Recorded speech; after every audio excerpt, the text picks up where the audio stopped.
And good evening, ladies and gentlemen, and welcome to Rally Top Sports. I'm Corey. Joined with me tonight is Aaron from Cleveland, Ohio, and Todd coming in hot from the C Bus. Liz liking the stream, coming out of the blocks hot tonight, boys. How we feeling? Feeling good, man. It's been about a week since I've been on, so I'm glad to be back. Yeah, me too. Are you fully recovered? If you guys don't know, we were up in Bel Air, Michigan, Northwest Michigan, celebrating Aaron's bachelor party. Are you fully recovered, Aaron? Yeah, I mean, I took the Monday Veterans Day, of course, because you got to take the Monday off after, especially when it's your bachelor party. For sure. And I was fine. I just laid around and watched movies all day, and the dog just kind of snuggled up with me, and it's pretty chill. But I didn't get back till like 9 o'clock. So obviously came back, didn't want to just throw my body into full shock, had a nice little bourbon. And didn't want the shakes, had to battle the shake. Right. I didn't want to have to deal with any of the withdrawal symptoms, so I drank a little bit more. Exactly. Did the same thing Monday because I started getting the Monday scaries, and now I'm giving my liver a break. I got a nice little Gatorade here, and we're doing good, man. Yeah, Gatorade and vodka, great way to go. Good for you. Shocking. No, gotta take the week off. Well, at least it is the 4th of July coming up, so yeah, it's a real quick reset for the body. Yeah, lots of electrolytes to prepare for completely dehydrating yourself for 72 hours. Exactly. I don't. Sounds good to me. Other than it was a fantastic time, by the way. It was great. Minus I want to hear the terrible golf I played, but yeah, other than that, it was good. Other than that, it was absolutely beautiful. I mean, we got up there. Man. They are. So we got up there Thursday, got all settled in the Airbnb, which was gorgeous. Amazing. Up there in Bel Air. Stayed at Shanty Creek on one of the houses there on the 6th green of Hawkeye. Yeah. Awesome course, beat the absolute shit out of us, but it was a beautiful course. And beat the shit out of us because that was day 3 of playing. Yeah, that's true. We were our bodies just shut down. I would go back to get my shot, and I just sound like an old house. It's like I don't got it. Got it. But Friday played 18. We were smart about our tee times too. The first one of which was at like 3:30. Then on Saturday we played at like 4 o'clock. Coming down, favorite time to play golf, in my opinion, is as the sun's coming down. Just that end of day golf is my favorite. Low lights, you get the beauty of the course and the sunset and everything like that. And it was fantastic. Bel Air was a great host. Check out Shorts Brewery until like 11 o'clock. yeah, which is the further north you go, obviously in the summer, the more light you have. And somebody there made the point that we were so far west in the Eastern time zone as well that it's like 11 o'clock really before it even started getting dark, which was great for us in full party mode the whole time. So I was like, it's 3 o'clock in the morning, the sun just went down. Yeah, what the fuck? It's 11 o'clock and the sun's going down. You're like, oh shit, I got at least 4 or 5 more hours of drinking time. Exactly. right. Yeah. But all in all, man, absolute fucking blast. Is Shorts up in that area? Yeah, it's right there in downtown Bel Air. They have a brewery near there. Yeah. It's fantastic beer. And the reason they say that is because the water they used to make the beer is not polluted by industry, being in a city like Bel Air. Bobby liking the stream. What's up, Bobo? Tell brother and dad we said hello. Josh and Charlie, what's going on, guys? The water that they use is not polluted by industry, and so it's clean, and everybody gets to enjoy a good quality beer. Just urine from Torch Lake. Yeah, that's all it is. We did Torch Lake too, man. That was awesome. That was sick. Torch Lake, if you haven't prepared, but we made the most of it. Yeah, well, it was fantastic. It's like there's a huge sandbar out there, Todd, and it's just you can literally wade from shore out to the middle of the lake with a bunch of pontoons rafted up, just carrying what you have with you and be completely fine. How far is that from Traverse City? From Traverse City, it's probably about an hour. Okay. Yeah. Was it that far? Okay. Where we were staying now, Torch Lake's a little bit closer, I think. But from where we were the at, closest city hub, if you will, like big city. Yeah. Or big. Yeah, Bel Air. Traverse City is a future vacation plan for Mary and I in the next couple of years. Good spot. My brother and sister-in-law went up there 2 years ago, or maybe 3 years ago now, and they said it was the most fun, chilled area that you could spend 4 or 5 days in, and it's the same thing where it's light until like 10:30, 11, and he was like, you get up at 10 a.m. and then you still literally have like 14 hours of your day still. Yeah, it's great. Yeah, it was fantastic. So we had a good time. So we got 4th of July coming up right around the corner. Todd, you and the fam got some plans going on for the 4th? Dude, I think tentatively my objective is to see how many beers I can drink on Sunday. Just test the water. For America.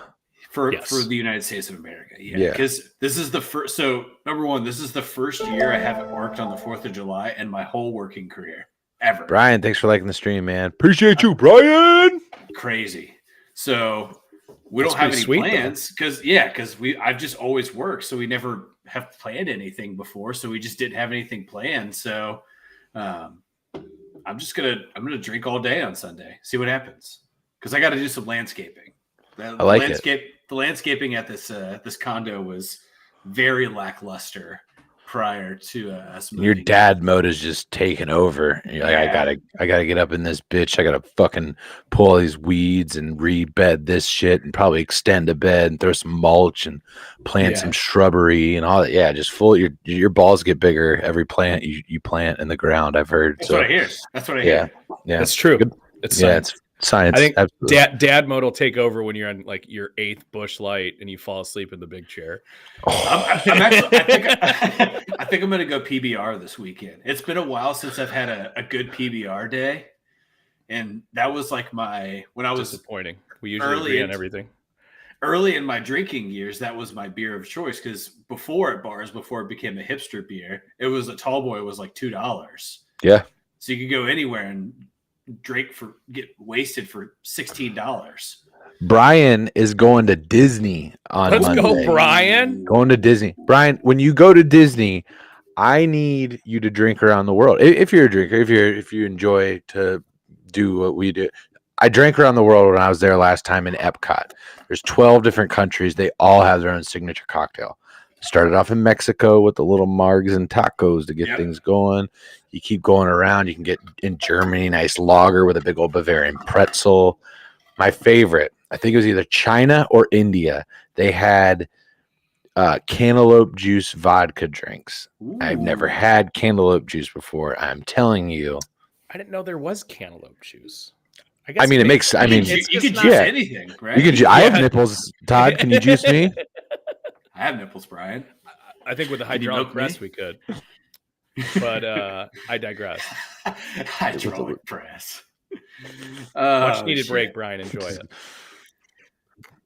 Yeah, dude. Have some fun. He says, yes, he's hitting Epcot first for sure. He eats around the world. Couldn't tell you what alcohol tastes like. That's fine, Brian. Enough. There's plentiful. When I did the Epcot, tacos, I did beers in every country. And I will tell you by the end of that day at Epcot, I have never felt more bloated in my whole entire life. You got to mix it up, man. No, I just drank all the beers in every country, and I ate something in every single country too. So by the end of the day, I was basically like pants unbuttoned walking around Epcot. So we when we finaled it off with Canada as the last country. And by this point, me and my then girlfriend's dad, now he's my father-in-law, we get to Canada. We're both Red Wings fans. One of our favorite Red Wings from Canada, now the general manager, tying it back to sports. You see what I'm doing here, guys? Nice. Now the general manager of the Red Wings is Steve Yzerman.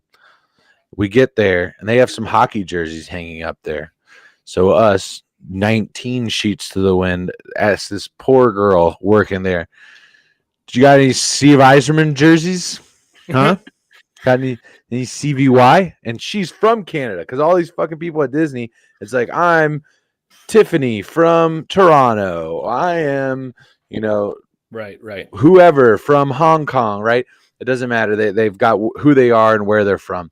And she's like, "Who? Steve Yzerman?" I was like, "You're from Canada and you don't know who Steve Yzerman is?" And then we laughed and walked away. I'm sure she was like, "God damn it, I fucking hate this place." That's the fifth person that asked her that today. Yeah. She's like, "I should really learn who this Steve guy is." You're the one that you and your father-in-law are the one that put her over the edge. She's like, I'm fucking just I fucking quit. Fucking done. Fucking done. Absolutely fucking done. But no, Brian, have some fun, man. Sounds like a blast. Aaron, what are you and Mary, your fiance, and Morello got going on? We nothing crazy. I mean, we have like, your standard like backyard barbecue thing we're doing Sunday. Fuck yeah. But we started this. So last year we finished our basement like right around this time. And I got my brand new 75-inch TV, which I was like, the basement wasn't really done yet, but we had like the entertainment system and the TV down there. But you had that. So and the couch. And I was like, well, and it's the basement. It's the coldest place in the house. And I'm like, we're not leaving the basement this whole weekend. So we watched like a bunch of like patriotic movie. Like we started with Independence Day. Like on the new TV, I was like, the first movie we were watching is Independence Day. It's the 4th of July. Like absolutely, yeah, exactly. I'm putting the surround sound on. We're gonna fuck around with that. We watched National Treasure. Obviously the most patriotic movie you could watch. Some that don't fit specifically, but like we watched Twister because it's like Middle America. You know what I mean? Like, so we'll probably do something similar to that. Have a nice movie night, I would say, extended movie night. The Patriot. That's a great one to throw on the list. If you guys got anything to throw in the chat for good 4th of July movies, that's a good idea. Really I'll recommend put it on the any kind of recommendations because, I get a day off. You need that catalog built up. Catalog, yeah. I can't just be wasting time scrolling. Let's go ahead and let's do a draft favorite. We're gonna go Independence themed movies going right now, and out of respect for having already named some, Aaron does not get to go first. Independence Day theme movies. We're gonna go Todd, Aaron, or Aaron. What do you want? You want we third? Know or you the want number second? One pick. You want third or second, Aaron? Is it Snake? Yeah, we're doing Snake draft. Oh, then I'll take third. I'll take third. Okay, you'll take third. All right, I get second and fifth. Todd, you got first and then sixth. Okay, top two Independence Day themed America movies. Lead it off, Todd. I gotta say, Saving Private Ryan.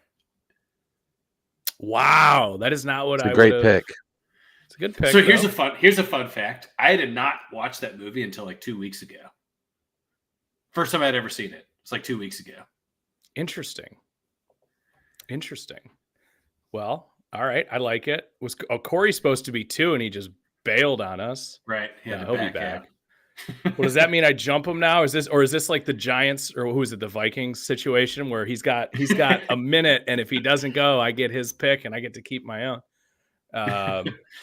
Yeah, so Bobby was like, he hyped up Saving Private Ryan. We were sitting here, oh gosh, maybe right after we moved in, and we're all kind of toasty. Like, yeah, I've never seen it, and just immediately broke Bobby into sobriety. He's like, "What do you fucking mean you've never seen Saving Private Ryan? Why have you not watched it? You need to watch it right now." That is me with, and I don't know if this counts because it's not a 4th of July movie. That's why I'll mention it. But Shawshank. Anytime anyone's like, "Oh, I've never seen Shawshank," I'm like, "Well, I know what we're about to do for the next 2:15. We're gonna watch. You're gonna watch Shawshank, and I'm gonna watch you watch Shawshank." You just start calling him Andy Dufresne. I do. I always do. I always drop Zihuatanejo as well. Zihuatanejo. All right. Well, we can either keep this freak train rolling, or we can wait on. I think we can still wait on Corey here. I know he'll be right back on. Because I know he had one loaded in the gun to shoot out. Because he wouldn't have offered the snake draft unless he was fully prepared to wrap. He was confident. Off a couple movies. He was confident in his pick. I believe that he was. But here's the thing: number one Independence Day movies. How are we not starting with Independence Day? He said excluding Independence Day. Oh, he said excluding it. Oh, okay. Yeah, because that was your choice. Okay. All right. That's fair. Because Bobby made the point too. I mean, that's like the greatest president's speech in any movie ever. We will not go quietly into the night. It's just like amazing. It is. That's a good first movie if you're testing out like a sound bar or surround sound. That's hilarious that you mentioned that because when I was like 10 or whatever age DVD players were like became a thing. That's the movie my dad used to test out the DVD player surround sound system was Independence Day. You know what mine was? And it worked. Mine was Shrek. Shrek was the first movie that we ever watched on DVD. Here's the thing though, banging soundtrack. Yeah. Doesn't probably need the surround sound. Corey, we waited for you. We did a lot of filler. I appreciate that. We knew you had one loaded in the gun. I said, is this I forget, was it the Giants or the Vikings? It was one of those two teams where they just didn't get their pick in time in the draft, and then they just got jumped. So did I get jumped? No, you did not. We waited for you. I did. Okay, so Saving Private Ryan went 1. Yeah. Yep. I'm going the Patriot. The Patriot is the original Independence Day. I mean, if you have no Will Smith Independence Day without Mel Gibson, and Heath Ledger dying for our country. Yeah, playing the Joker. And I'll just he was the joke. Yeah, absolutely. Gotcha. And that was dark. Yeah, like the night. Yeah, and yeah, it's a terrible joke. And I'll just leave you with this as I kick it over to Aaron for 3 and 4. My sons were better men. All right, take it away, Aaron, with a third pick here. I can't believe this one fell. It fell to you. Yeah. This is just such a great value pick. It's Jaws.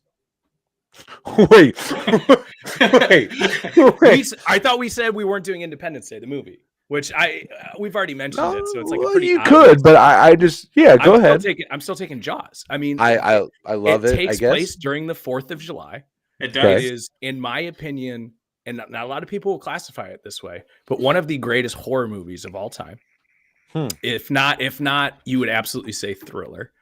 Thriller is the proper category for it. You get a lot of rewatching it last year was some amazing COVID parallels where they're like, you got to close the beach. And the mayor's like, it's fine. It's the 4th of July. We got to get these people out here. You're like, oh shit. So like you can believe that this mayor exists as opposed to just like, I don't give a shit. They're fish. Yeah, it's the governor of Florida. Yeah, exactly. So that was just Rick DeSantis is the mayor in Jaws. Yeah, it's an interesting little dynamic, and it's just an absolute. It's just an absolutely stellar movie. And then number 4, we're gonna this might go too high, but this was a movie we watched last year, and I was like, oh, that's right, this movie goes fucking hard in the paint. Air Force One. Oh, great film. Great. You get a little you're inside. Get off my plane. Get off my plane. Yeah. And you're just inside Air Force One, which shit like that just fascinates me. So you're inside. Talk about amazing thriller. That movie is just, you're just like, the first time you watch it, it's like, oh, fuck, they're going to find him. Just phenomenal. Yeah. Phenomenal. He's like Splinter Cell through the whole, he's Tom Clancy through that whole movie. And I loved it. And then you get Gary Oldman is the Russian terrorist. Also, that movie you found out, you're like, oh, this is old because the terrorists are still Russian. You just get a nice little dynamic. Not anymore. Exactly. But no, so we're going Jaws and Air Force One at the turn here. Man. All right. So I'm coming back here at number 5. Let's get a recap here of round 1 and starting round 2. Todd, to lead things off, Saving Private Ryan. Kept the French people speaking French, and then I immediately followed up with The Patriot. Aaron following it with Jaws, and shocking pick of the draft. Shocking pick. Jaws was the shocking. That was a shocking pick. I don't correlate. I never paralleled it with the 4th of July. Didn't even put it together. It literally happens during the 4th of July. I can appreciate that. Appreciate that. Fantastic pick. Following it up, over it. your big board was unique. Yeah, it was like the Bears. It was fantastic. We argue is that the Cole Strange of the 4th of July picks? I'd say it's the Mitch Trubisky. I just think you guys were asleep at the wheel. It could be that it fell all the way to you there. And then Air Force One, a solid pick about America, just doing what America does. I'm gonna go with one that kind of in the same vein of Jaws, that 4th of July takes place in it, It's a very memorable scene in the movie The Sandlot. Oh, yeah, you bitch. That's a good one. That was falling to me at 6 if you weren't gonna pick it. They had it filled out on the card, and now they gotta turn it back. Yeah. Go ahead and get that draft. I mean, talk about a movie that I rewatched consistently as a kid. I had it on VHS, and I had a TV VHS combo in my room, to whereas you would finish the movie and then it would go ahead and rewind it and then just restart the movie. So I just like pop it in at like 8 o'clock. I'd watch it, like fall asleep like 3/4 of the way through, and then just wake up like what? And like a third of the way through at like 3 o'clock in the morning and just watch Smalls learn how to play baseball again. So the 4th of July scene in The Sandlot, one of the best. It's cinematically, it's one of the most beautiful scenes of any movie of the 90s. Night Game. Get your glove. Let's go. Fireworks are going off. Beautiful scene of the movie. Yeah. When I was little, here's a fun fact. When I was little, when I would watch The Sandlot, I would make my mom make me a glass of chocolate milk, because at the beginning of the movie, he's drinking the Nesquik, and we had Nesquik in the house. So was it not Ovaltine? Oh, it was Ovaltine. Sorry, but we had Nesquik. Was it? I don't know. Was it Ovaltine? It was Ovaltine. Okay, all right. Yeah. But it's Nesquik in the 21st century. Yeah, in America now. Yeah. Man. Fuck out of here with that Ovaltine shit. Whatever happened to Ovaltine? Can we get some the interns? Yeah, can you go ahead and look up whatever happened to Ovaltine, please? Just curious why it fell off the face of the earth. Todd, you even hit the slogan there. Ovaltine, please. Oh, look at you. You did it. Todd, we're bringing it back. Todd with the 6th pick and final pick in our Independence Day movie draft. Here's the thing. I'm going to go for pure patriotism here, and I'm going to say Miracle. Love it. Oh, Miracle. Yes. Yeah. Great pick. That movie, if you don't get chills watching Kurt Russell multiple times. Yeah. Kurt Russell is phenomenal. Kurt Russell give the speech prior to them playing the USSR. Like, that's like watching Any Given Sunday. About it. It's like watching Any Given Sunday and not knowing Al Pacino's speech, right? Like, it's the same concept. And that's a movie that I also didn't watch it until an adult, and I watched it. I'm like, this is a fucking incredible movie. How have I missed this my whole life? Right. Bobby with a comment again. Yeah. They're running the suicides. Who do you play for? Boston University. Again. Fucking awesome. Oh, there he goes. Coming right back in. Bobby is simpatico with the boys tonight. Who do you play for? United States of America. That's enough. Oh, God. I'm getting goosebumps right now. I got goosebumps. Yeah, I just got goosebumps going through that scene. Fuck the Russians. Another one just reminding us of fuck the Russians, I think is the theme. This Independence Day. Yeah. When you're having your barbecue, it's just fuck Russia, I think is the theme that we're going to go with going into this. Well, let's get into it. Let's get into some sports. We just burned a solid half hour there. Good job, guys. Let's get into some sports. Did you guys now, Aaron and I were obviously MIA. Did you have some draft discussion going in on Wednesday, Todd, or are we coming in fresh here talking a little bit of draft? It's 100% from Thursday night. 100% fresh. Certified fresh on Rotten Tomatoes, actually. The draft. Let's get Aaron as a Cavs fan. What did you get from the takeaway of the draft? How are you feeling about the Cavs and what they did? Man, I'm feeling great. I mean, when you're sitting there at the last pick in the lottery, you never really know what's going to really happen in front of you. Obviously, there were players that were drafted in front of them that are going to be, better talents. But Agbaji was the Final Four player, the player of the Final Four. Obviously he's got a little bit more years on him than a lot of guys who are going to go in the first round, but he constantly got better in college, and he actually fills a position of need where he's going to come in right away and probably play, 10, 15, maybe 20 minutes, depending on how the injury bug shakes out this year. Yeah. Reminds me a little bit of Okoro, who we already have on the roster, but I think he's a better outside shooter, but probably isn't as good of an on-ball defender, although still above average. I mean, when you looked at all the mocks going into the draft, that's pretty much where he was slated to go, and it kind of just fell right into their lap. So it was just kind of one of those don't overthink it kind of things. You know, the only concern is, you know, he really only had one really good year in college, but again, he got better every year. He obviously transferred into Kansas. But hey, I'll take a national championship player who is the best player on the team. I'll take that all day at 14. Absolutely. And you guys all know how stoked I was about his play in the tournament. I talked about him being my X factor going into the Final Four. I absolutely love the pick for the Cavs. And I think he is an above average defender. You know, you're not saying that he's super exceptional, which I'm not going to say he's going to be a lockdown defender, but he's above average. He's I think a plus athlete. Yeah, he's going to make you better on defense. That's for sure. At least, and he's gonna be around the ball. He's going to be around the play consistently. He's a guy that is constantly finding himself in the mix, and I think that has a lot to do with his motor and the way he plays the game of basketball. Todd, what was your biggest surprise, or somebody that a team that kind of made the biggest splash in your opinion coming out of this draft? So, I want to speak on one person specifically that got drafted in the first round. And I think that he's going to be a name that you guys will see pop up frequently as he gets comfortable in the NBA. Chet Holmgren.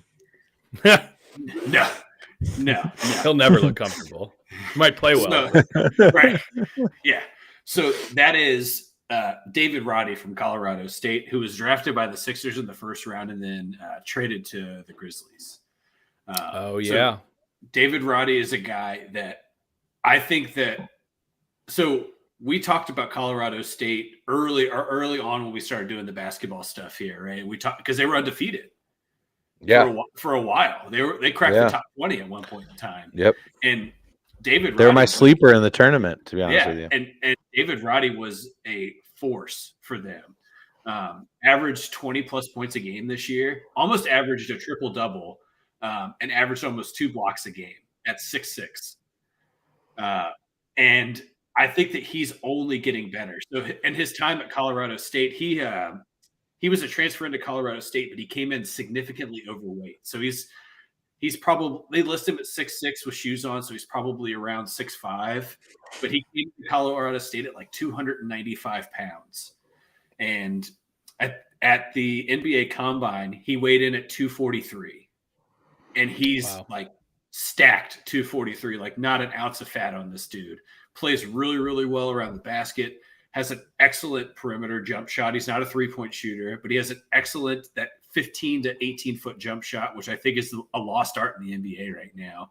And I think that he's a guy for Memphis that is going to come off the bench for the first couple of years and be a great sixth man and then transition very well into a starter for a team in Memphis that has incredible upside in the West.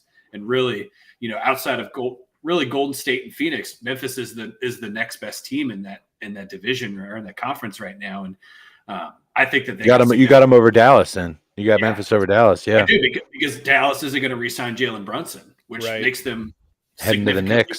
Apparently, but I think David Roddy's my guy. I was super stoked when he got picked at 23. There were a lot of people that were like, "What the fuck? Who is this guy?" Because there were a lot of boards where he was like mid to late second round, and then this combine he went nuts. When they did a scrimmage, he dropped like almost 30 points in 18 minutes. So just a huge upside for this guy. I'm really excited to watch him in the NBA. So big splash there. Go ahead, Aaron. Sorry. No, I was just going to, I mean, that's such a good pull, but Memphis already has like a really nice deep roster. I think that's one of the most benefits about them. I mean, they were one of the only teams in the playoffs that were comfortable with their 8th, 9th, and 10th guy maybe getting a little bit of playing time, as opposed to when you see the roster shrink up a little bit. And obviously, already being without Morant, which is a guy who you're missing 36 minutes a night, if not more in the playoffs. So, I agree with you. I don't know if it's going to show 100% in his rookie year, just because there's a lot of depth in front of him. Right. But I like what Memphis did there, and they're, to me, already probably the best young roster in the NBA. But yeah, that's a great pull. And in general, I mean, if Memphis can just add a couple, those guys, they're not a grand free agent destination. And they've really done a great job building through the draft. Yeah, speaking of building through the draft, I think a team that was making a lot of noise on draft night continues to make some noise, making it before with trades, making it during draft, and even just here in the last few hours, within the last couple of days, rather, the Detroit Pistons, definitely a winner. making trades to Portland. I believe his Grant went to Portland, if I'm not mistaken. Yep. And obviously Jaden Ivey being there at 4 was pretty much. I think everybody kind of had Ivey going for. It was 5, but Paolo. It was Paolo, Parker, and Chet going in 1, 2, 3, and then that's pretty much where everybody had it. And then Jaden Ivey being available there to the Pistons. So a great addition to the team, in my opinion. They've got the 1-2 punch with Cade Cunningham and Jaden Ivey, and that's going to be fantastic. They also have made a trade with the Hornets to acquire Kemba Walker, but talks are that they are going to buy him out and allow him to pursue free agency. Kemba Walker will not be on the Detroit Pistons roster to start the season. And then as of yesterday, I believe it was, if I'm not mistaken, a trade with the Knicks as they go and clear up cap space to go and acquire, the aforementioned from Dallas, and Nerlens Noel and Alec Burks headed to Detroit. Whether or not they'll be, on the roster day one, I'm not. I think Noel will be there day one. Burks adds depth to a pretty good backcourt there for. Is he a small forward? Is he he's a guard? I mean, he can play. It's like a 2-3 kind of. Yeah, exactly. Okay. I mean, and he's a good guy off the bench too. I mean, exactly. I don't know why. He's a solid 9 to 12 a night. Sure, good role player.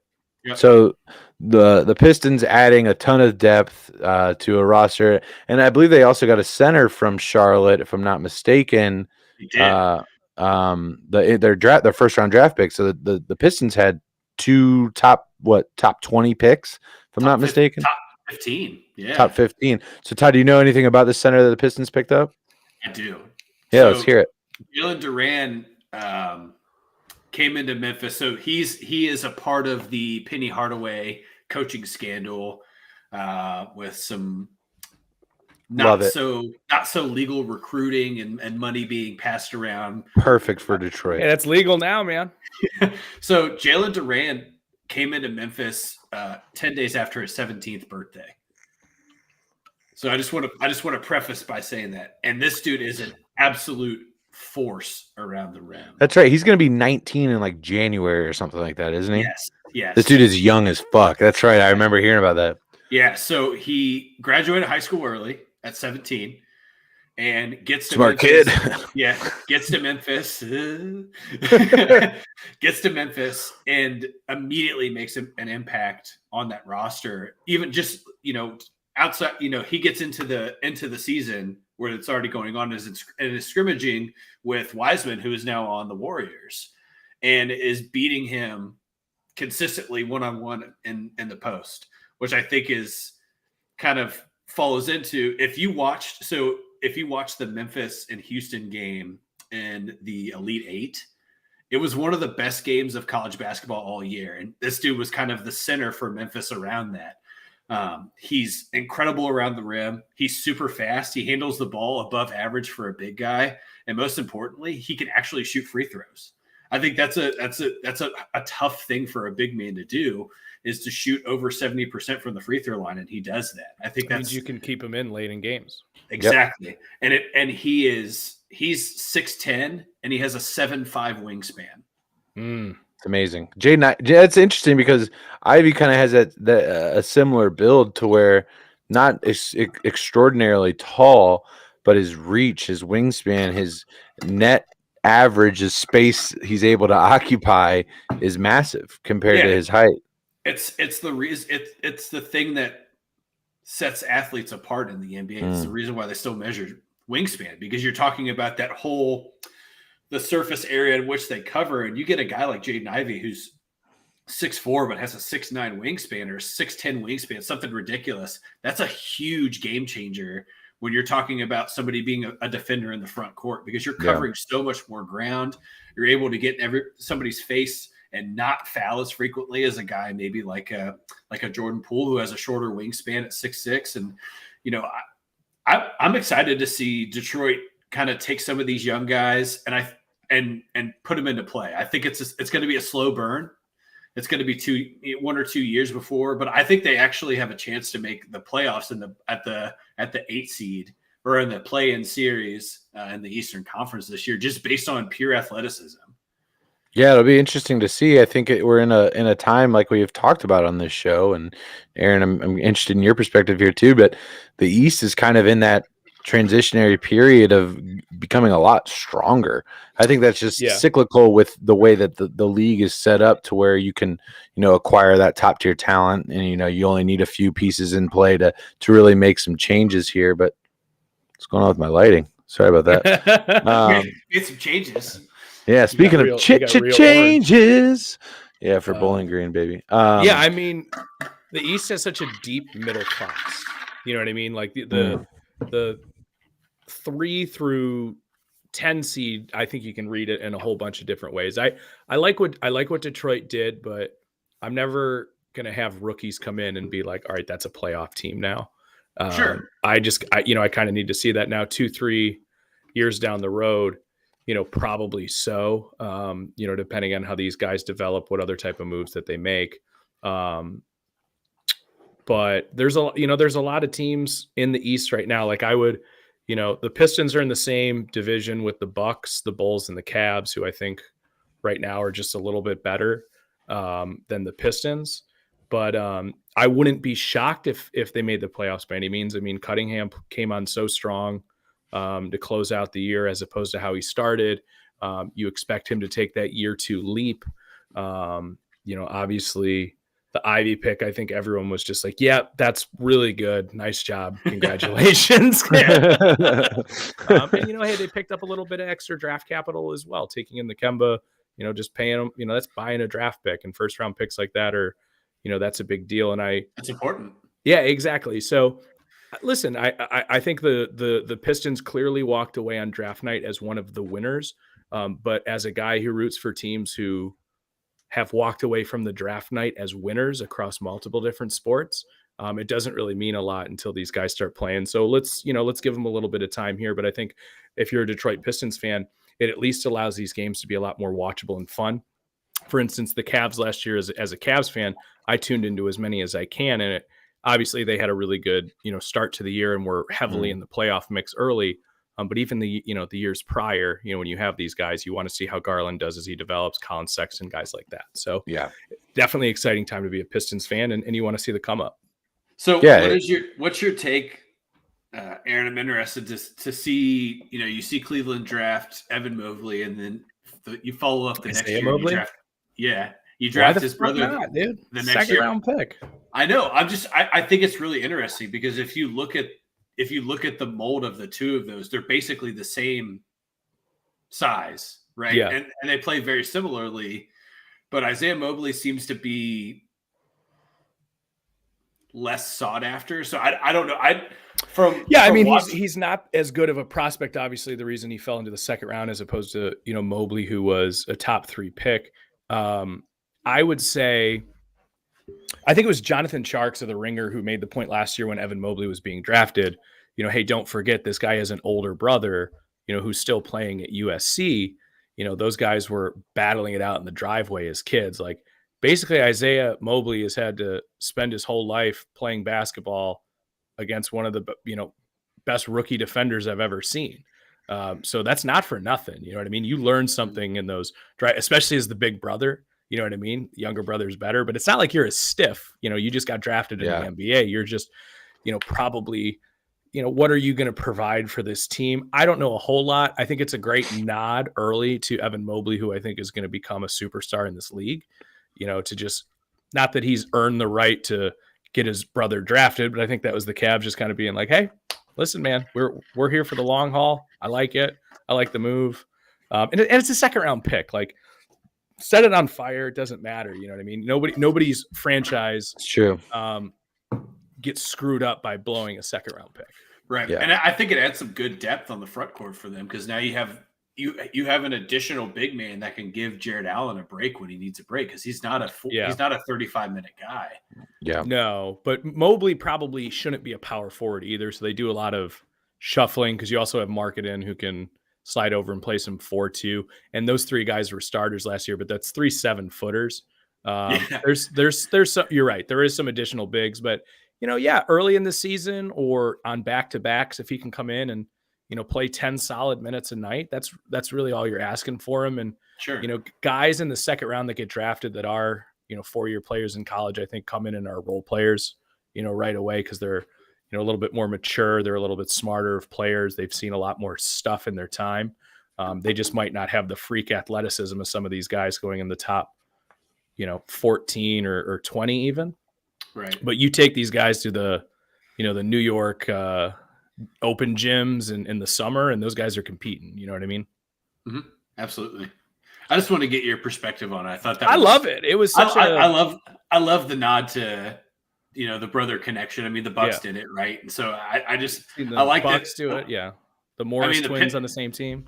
Yeah. And even the Clippers did it with Blake Griffin and his brother, right? That was a thing that happened early on. I think you're right. Yeah. His brother being 6'3". Yeah, his brother was 6'3" and could barely shoot, and basically was a power forward. And then Blake's just 6'10" and can do everything, dunk over everybody. Yeah. So we got a comment rolling in here for Bobby. We talked a little bit about the moves that have happened before the draft and after the draft. When we talked about the Pistons, some big names moving, some big names staying put, and one of those seemingly is Kyrie Irving. Big news going around the NBA world that Kyrie is going to be reuniting with LeBron out in Los Angeles. But as Bobby is saying here, Kyrie has accepted his player option, even though the rumor said he was going to go in LA. It seems like Kyrie is staying in Brooklyn with the Nets. Aaron, are you buying this? You think that he's kind of forcing the hand, or what do you think is going on here? That's just a business decision right there. That's just not walking away from guaranteed money. Also, there were reports that the Lakers were the only team that, really put a package together for him. And from the Nets perspective, obviously that's going to have to include Russell Westbrook in some way, shape, or form. That's like, why would we do that? Plus you have the Durant thing there. They have a riff, from the Thunder days. So sure. Yeah, it doesn't even make sense to entertain. Obviously, it would probably be the same situation where you trade for him and buy him out. But now you're sitting here on an island with Kevin Durant, who's going to, as superstars do, say, I want out of here now. So, I'm not really that surprised, quite frankly. I think there could be a trade at some point this year, maybe even this off season. But that's exactly what I expected was going to happen. So we got some other players around the league with player options available, one of which former Net James Harden. Todd, he obviously it today. He did. Oh, is that that came out? Okay. He declined it on purpose, though. He plans on re-signing with the Sixers, but the play there is to give them more cap flexibility now to sign players, and then he'll sign after the fact. Right. So a player that go ahead. No, so his objective is for them to add bench depth, because that's where Philadelphia really fell apart. Is they just had no depth. They didn't have the ability to have Joel Embiid. I'm not going to say James Harden because he doesn't play defense. Joel Embiid get into foul trouble, and then you're sacrificing your superstar, and you're bringing a third of the athlete or a third of the talent in to fill that void. And the whole objective from James Harden, at least from what I've read, is that he wants this is for Philadelphia to go out and get depth outside of their starting five, to get to the 8th or 9th spot on the bench and be able to compete. We just talked about it. The East is it's kind of, the door is still really wide open right now. I mean, you saw Boston, walk their way through the door, and they've kind of put themselves on the pedestal. And then you obviously have the Heat, who were the number 1 overall seed, but the Bucks are falling right in there. Don't forget the Bucks. Yeah. I say don't forget Boston. I said Boston. Oh, you did? I'm sorry. Yeah. Okay. Yeah. So Boston's the top of my pillar, and then Boston and the Bucks in that top tier. As long as they have Giannis. Yeah, I think Miami is very, very close with just having Spoelstra and Jimmy Butler and Bam there. I think that makes them a top 3 team.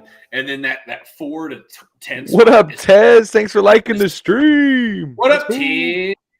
So it's just so wide open in here that I think that Philadelphia could very easily peek their way into the top 5 with two guys that can play 20 minutes and give you 8 to 12 points. That makes them way better because James Harden is not going to score 50 a night anymore. He's just not built for it. His game has changed. Joel Embiid needs people around him that can provide some relief because with the caveat to having a superstar big man is that they're not giving you the 40 minutes that a Trae Young can give you, right? Or if Joel's doing it, he's going to play 40. He's got to play 28 the next night if you're going back to back, or you got to sit him. So you got to find people around him that can kind of fill that void and it doesn't feel so distant. So I think if they can go out and get 2, younger. I want to say Charles Barkley just felt a pain in his side when you said you got to rest a big man after playing this minute. He's like, oh, what? You fuck somebody. There's a disturbance in the force. He just felt awful. Sir Charles. Yeah, I think he might be one of the most ignorant people that's allowed to be on TV. Might be one of the funniest motherfuckers on the planet as well, though. He's allowed. I thought you were gonna say he's one of the most ignorant people that's allowed to be ignorant because it's like, I love hearing Charles Unfiltered. It's exactly how you're supposed to hear him. Yeah. The other interesting move that just happened too was Bradley Beal declining his. I love it. Thank God. As a huge, obviously major Bradley Beal guy right here, chomp. But he needs to get the fuck out of there. He needs to get the fuck out of Washington. I can't wait to see where he goes. So there were a lot of rumors that he was going to end up a Laker. That was the initial conversation, was that he was going to figure out that LeBron wanted him in LA. I mean, I'm sure he does. Yeah, right? There's a lot of players LeBron wants in LA. Right. But well, then I also heard cap strings him to hell. Right. So, so the Clippers signed John Wall, right? Last week, and the Clippers. Did they officially sign him? They haven't. I saw that there was Yeah, that'd be a crowded backcourt right there. Right, but that's initially that was the first was like Bradley Beal's he's not gonna take his option. He's gonna end up a Clipper and play with PG and Kawhi. And then they signed John Wall, who is, I mean, it's weird to say this because he's our age, but he's out of his prime of the NBA now. He's not playing at the same level as he was early on in Washington. Right. He's had a shit ton of injuries. It's really dampened his career. But I think I'm really interested to hear where you guys think Bradley Beal will land. I think he ends up in a lake. He ends up in purple and gold. That's my guess.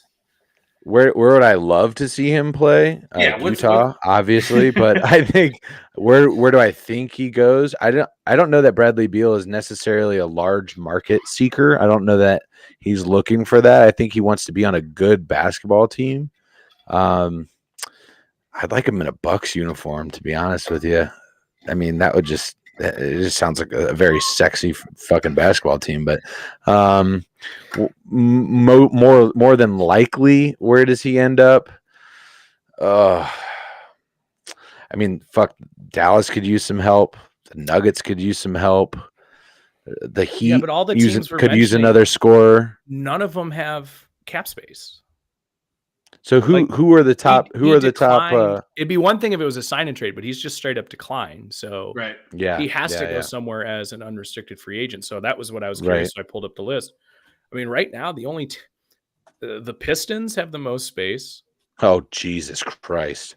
You have the Spurs. Yeah, keep talking. Keep in mind, these are all projected too. Sure. The Magic, the Pacers, and the Knicks. I think Pacers are gone. There's nobody that really has space to sign him. And the Knicks, I don't think it's accounting. These numbers are accounting for the fact of the Brunson contract because it's. I don't think they cleared caps for that, like $60 million or something of that nature, right? That's almost a surefire. I mean, his dad's a fucking assistant coach for the Knicks. There's no way Jalen Brunson doesn't end up there. So I'm Knicks are out. Let's nix that one. I'm pretty sure the Wizards can still at this point do a sign and trade. But announcing that he's declining his option like that, typically if a team is going to help you get to a spot you want to go, you're not going to allow them to give up your leverage. Does he end up on the Pistons? I doubt it. That would be kind of I don't know how that'd be crowded. That'd be a crowded, guard room, right? Am I wrong there? The Knicks make a lot of sense just because they're the team that's like, I don't know, throw money at it. Right. Like the Brunson one, I'm like, the Dolan way. $100 million. Don't get me wrong, he's a good player, but is he a top 40 guy? I don't even know. I don't think so. He's certainly not an all-star. No, he's not. I mean, you saw last year was his opportunity to.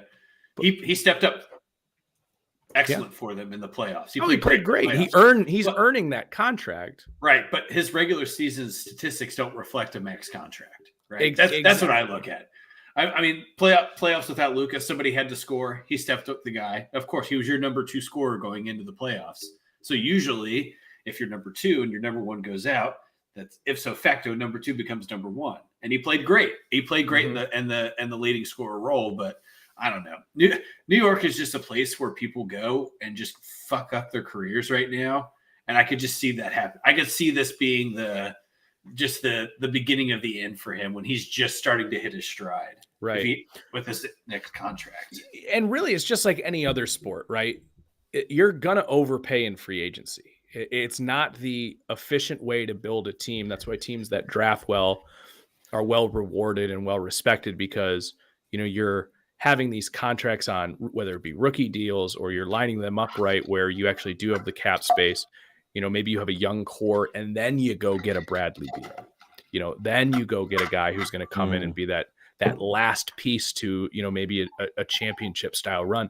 Honestly, the interesting team that, and again, I don't know how the NBA is probably the most finicky cap sport, like where we say in football, the cap isn't real. The cap is very much real in the NBA. It's very, very restrictive to teams, and it also rewards teams for re-signing their own guys with bird rights and allowing to pay more than if someone wants to leave for free agency. So a team that I think would be really, really cool for the team. Right.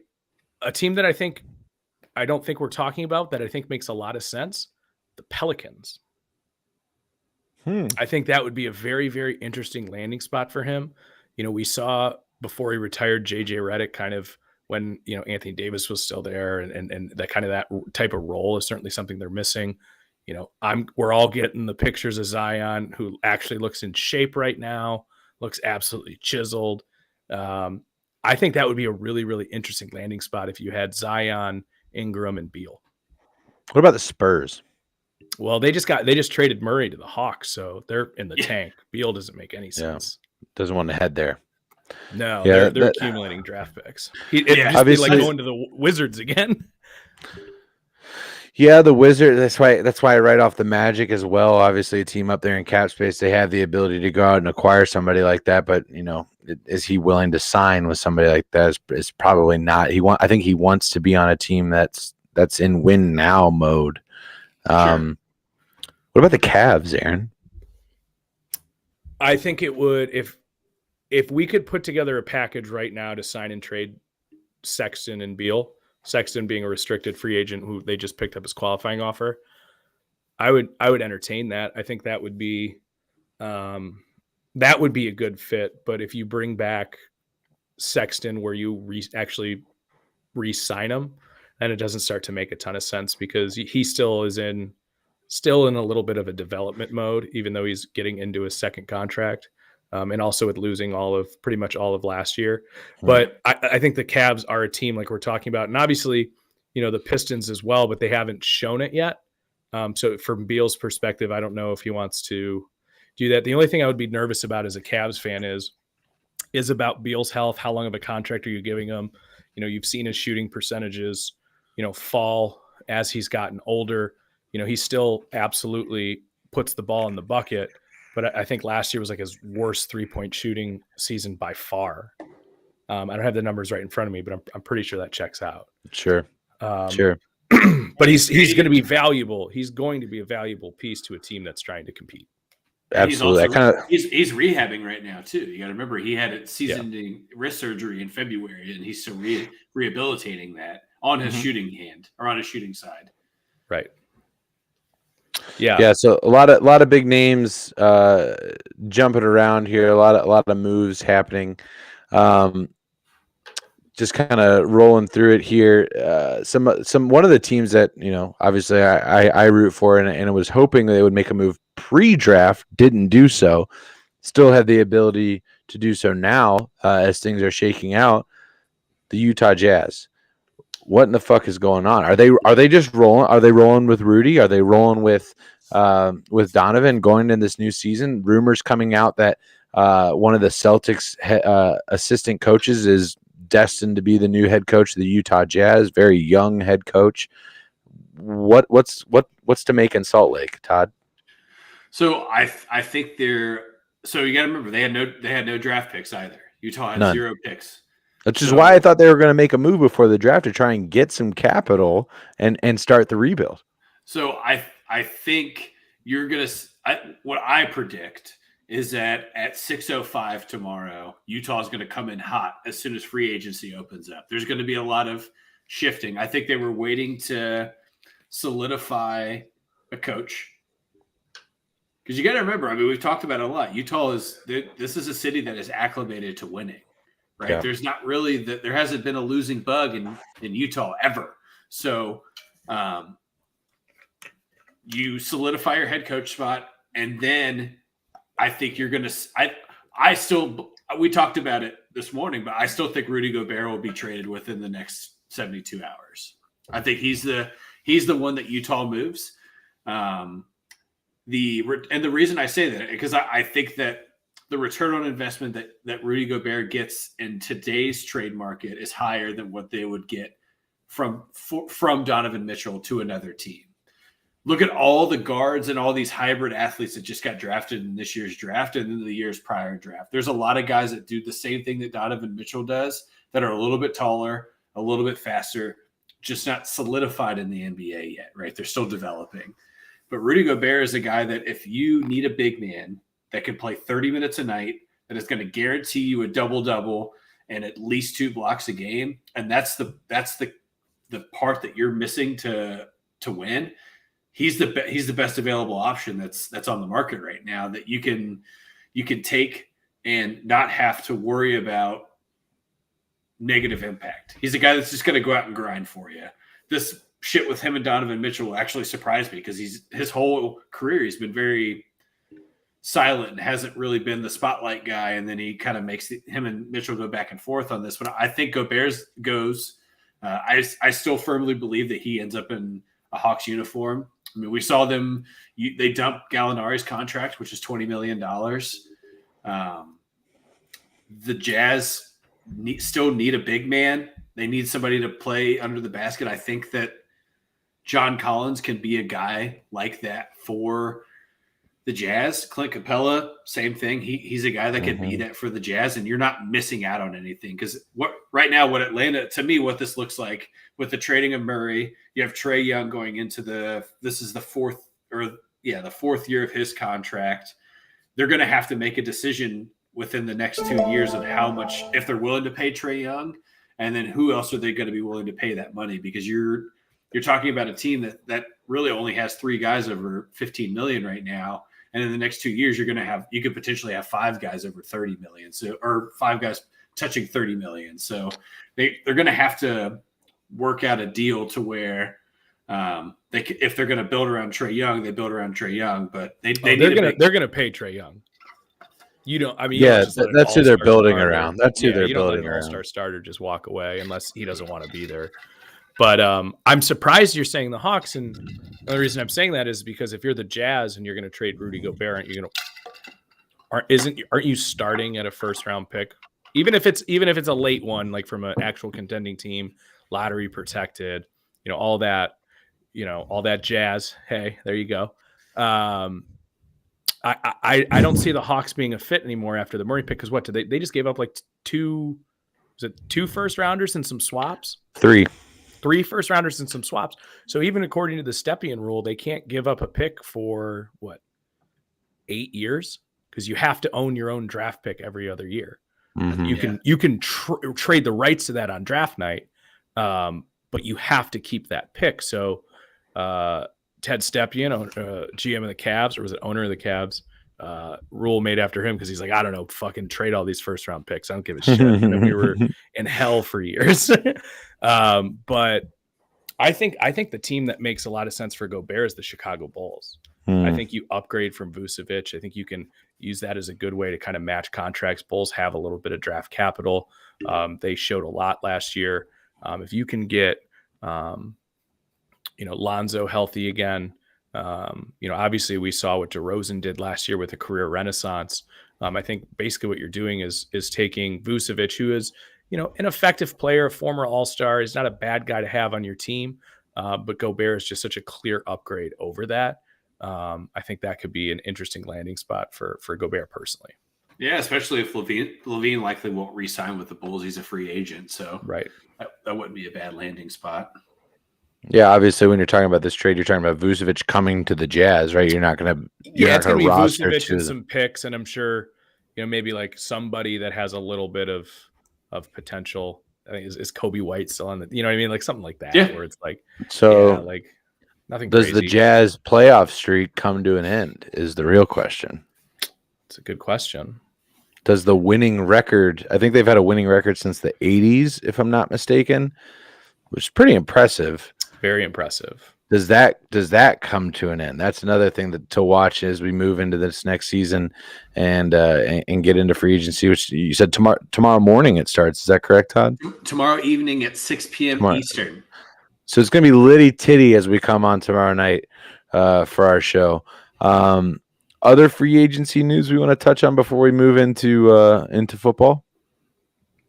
I think we pretty much touched on a lot of it. The only other we touched all of it. The only other thing. Speaking of getting touched, okay. I'm just sorry. Go ahead. The only other thing is there's obviously the whispers of Durant wanting to leave and all that kind of stuff, but it's just not real at this point. I don't know that we need to touch on it. What's just in Kevin Durant in general is he a drama queen? Does he just feed off of this shit? Like, what is he putting this into the universe? I love Kevin Durant, the player. I love Kevin Durant. He's one of my favorite players of all time. But he's just I'm sure you do. Yeah, I'm sure. But I love just how good he is. Yeah, he's so good. He's so good. I don't know, Todd. What is there a mantra behind it? Is he a little twisted? I don't know. He's weird, right? I'm not missing the mark here. You got to remember, this is a guy that made a fake Twitter to basically troll Stephen A. Smith and a couple of other guys. You have to remember that. Fucking legend, dude. Yeah, he self-admittedly reads all the stuff about him. Like, there's not a lot of. Everyone's always like, I don't know, I don't read that. I don't worry about this. Like, Kevin Durant's like, no, I'm digging in the shit, man. Who said what? Yeah, fuck you. I think he's just. Here's the thing. I think Kevin Durant's a guy that's really quirky, and it doesn't. But he does it in a way that it's not such a negative light like Kyrie Irving does. Kyrie Irving is just ignorant, like just boasts ignorant and makes these outlandish comments, and it creates this bad aura around him. And I don't know if you guys saw, there was a meme that Barstool Sports posted about Kyrie, and it was like two buildings blowing up, and it was just like Kyrie anytime he enters a new team, and Kyrie's like, you're talking about a gold medal NBA champion, Kyrie. Yeah. You're like, shut the fuck up, dude. Yeah. Or being like, some people do it the easy way, some people do it the hard way. Like, bro, the easy way is opting into $40+ fucking $million. I don't know what the fuck you're talking about. Yeah. Yes. Fucking weirdo. He's weird. I hate it. That's a weird fucking guy, man. Because that's a guy that when you watched him at Duke before he got hurt, you're like, holy shit. This guy, it was like watching Derrick Rose, right? Well, Aaron, we talked about on Aaron's bachelor party. He might be the best dribbler of all time ever. Yeah, in the NBA. The only other player that I think contends with him is Allen Iverson, but I still think it's Kyrie. Yeah, it's nuts and incredible. And his early years in Cleveland, you're like, holy shit, this guy can score 50 at will. Yeah, and he's just so fucking weird that it overshadows everything that he does as an athlete. It's like Kid Cudi syndrome. He just gets really famous, then it just gets really weird. I don't know. I don't know, man. I don't know. But it'll be interesting to see how it all plays out with all those personalities there in Brooklyn. Two major personalities, at least, with Durant and Kyrie, and where they go with that team. Simmons. So, fuck off, Ben Simmons, Rookie of the Year. Okay, not gonna forget it. People don't forget. People don't forget. All right, so switching gears here and moving into football, and Aaron, I give you a heads up before we get into it, but I think we kind of got to get into it just because there's been some recent developments in the Deshaun Watson situation. From my understanding, a ruling was to come out today. Did that happen? No, so it was it's still the NFL's like investigative panel. It's obviously not a court of law. It's not, even a civil trial, deliberation, if you will. So no, that did not. It's still going to be going on. And I read a report before we came on that, they're not just going to, at the end of this, necessarily have a ruling. Right. I think it would make sense for it to be on, the Friday news dump before the 4th of July. But I don't know if we're going to get that. Yeah, it's an interesting situation, and the rumors that are coming out are that they're kind of looking to make an example here. Is at least the buzz, right? The buzz is 8 to 17 games, something of that extent. Todd, what are you hearing? What are you thinking in regards to this?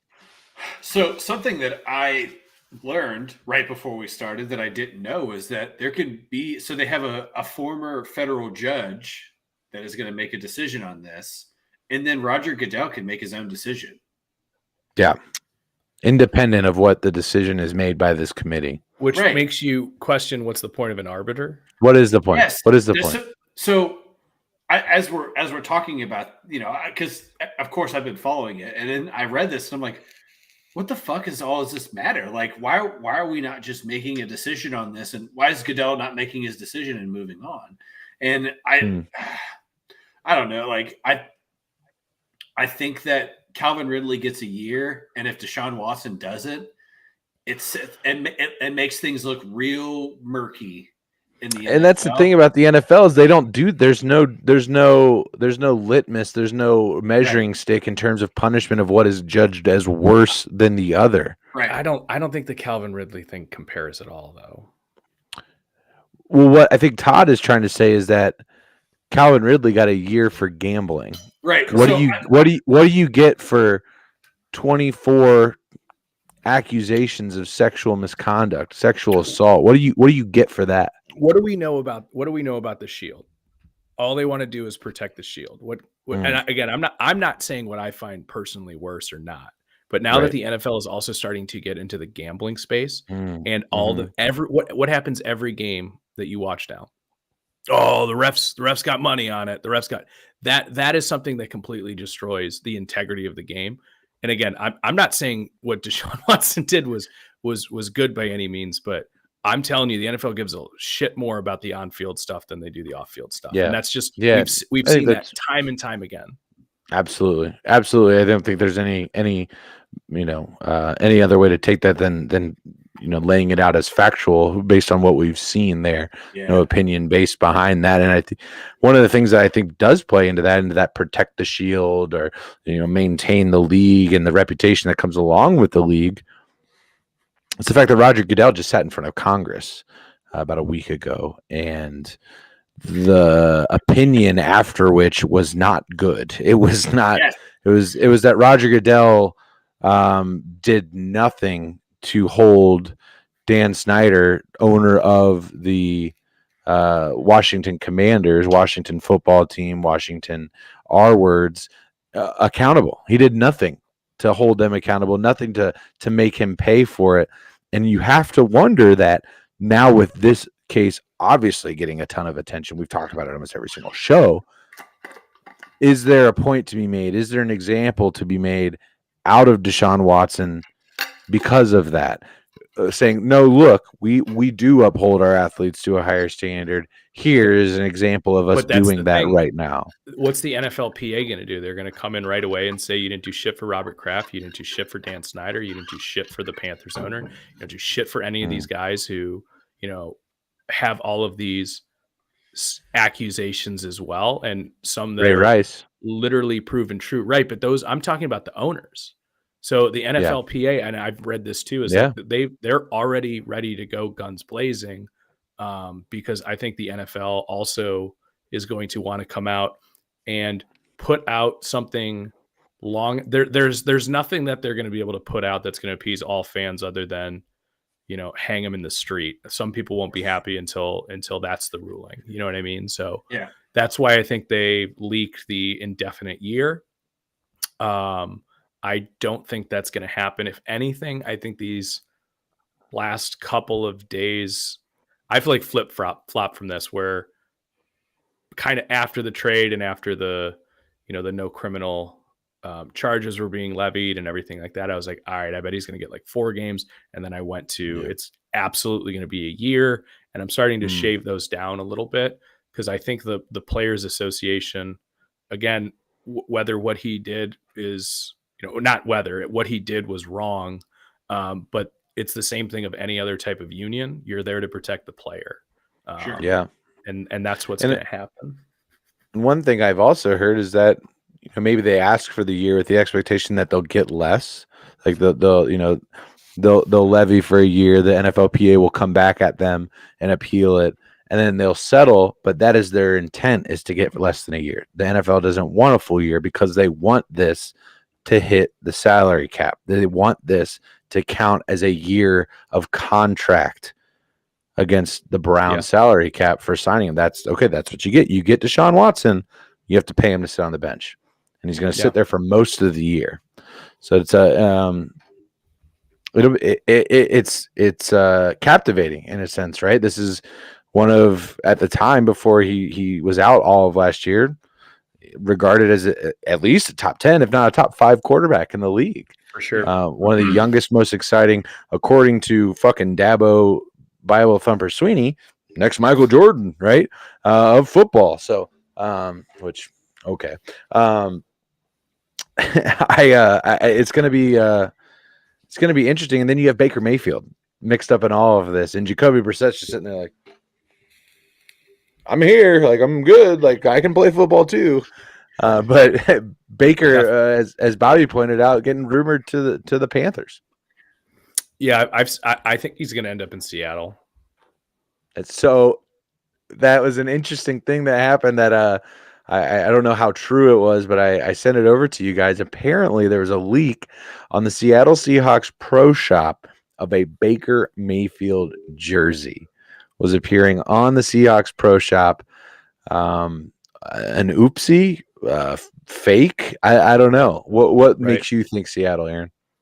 I mean, that's honestly part of it a little bit, but I think the Browns danced around with the Panthers during the draft. That was pretty heavily reported, and they couldn't come to terms on who's going to pay how much of what. Yeah. And then the Panthers are like, all right, well, we're gonna draft a guy, and I think that's the route that you end up going. Because the thing with Baker is it's not really about the money this year; it's about the future money moving forward. Mm-hmm. You can have him play on the 5th-year option, but what if he goes 8-8? You know what I mean, and throws 23 touchdowns, 15 pit. You know what I mean? Like it's a fine year. He throws for 38, 100 yards, 4,000 yards, but it's just because I think that's something teams are going to think about. I think for the Seahawks, I think he fits in better with what they're trying to do, which is, Pete Carroll's always been a guy that wants to run the ball a lot, control the clock. I don't know. I don't think it's going to be, I'm just kind of guessing at this point. Makes the most sense. My gut feeling is telling me it's going to be Seattle. Yeah, it's either Baker or Drew Lock, right? And if you're a Seahawks fan, you're praying for Baker at this point. You're praying for that 23-15 line. 38 would be pretty good year, in my opinion, for Baker. That wouldn't be half bad. Putting up 3,800 yards and 23 tutties. It's not a for him, he's kind of that gunslinger type, so that'd be pretty good, right? I mean, not when guys who get paid are throwing 40, 35. It's the picks as well. Yeah. It's the Brett Favre mentality, right? We've talked about that. It's the I'm gonna make it look way more difficult than it has to, and then I'm gonna throw it all the way across the field, and hopefully somebody's there to catch it. Brett Favre made a whole career out of it. Yeah, it doesn't fit the NFL anymore. Yeah, and I saw it too in like the national media a little bit in the last couple of days too. Of like, I think the door might be starting to open a little bit more for Baker staying. And every time I hear that, I just go, no. You see a ton of it. Well, yeah, the reports were that somebody had asked, let's say Deshaun's out for the year, are you willing to stay in Cleveland? And I guess Baker came back and said, well, they need to start that rehab process of our relationship because I'm not going to. I'm not starting it. They made their bed. They lay in it. And I think that's fair on both. Fair. Yeah, on both sides, absolutely. If they want me back, then talk to me about it. They need to approach me. That's something that even he has to say. That is like they have to start it. Like, yeah, the Browns haven't had that conversation at all with anybody. Yeah.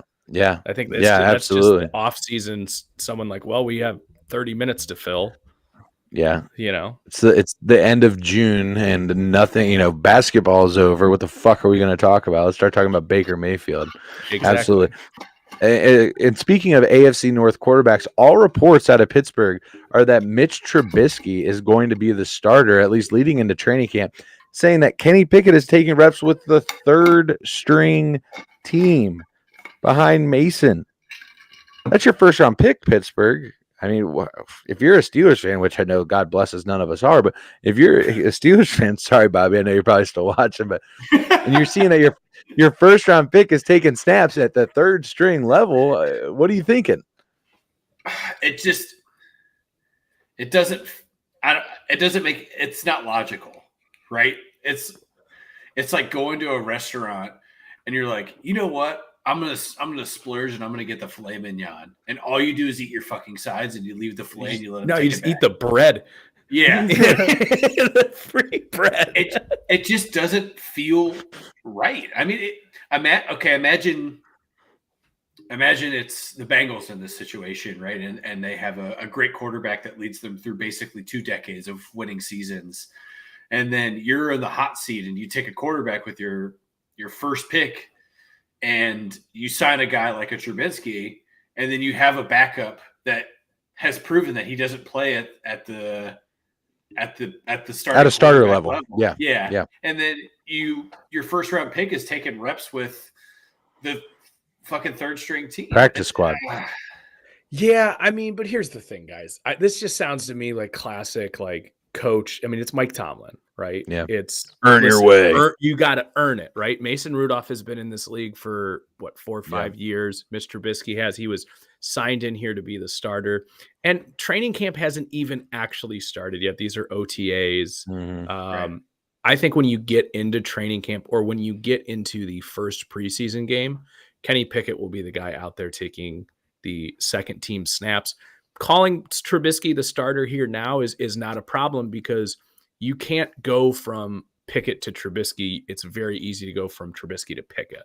Sure. You know what I mean? You can't sign that guy and then be like, all right, by the way, you're benched. We're going to need you week 6 because this just isn't working out. Yeah. But go ahead.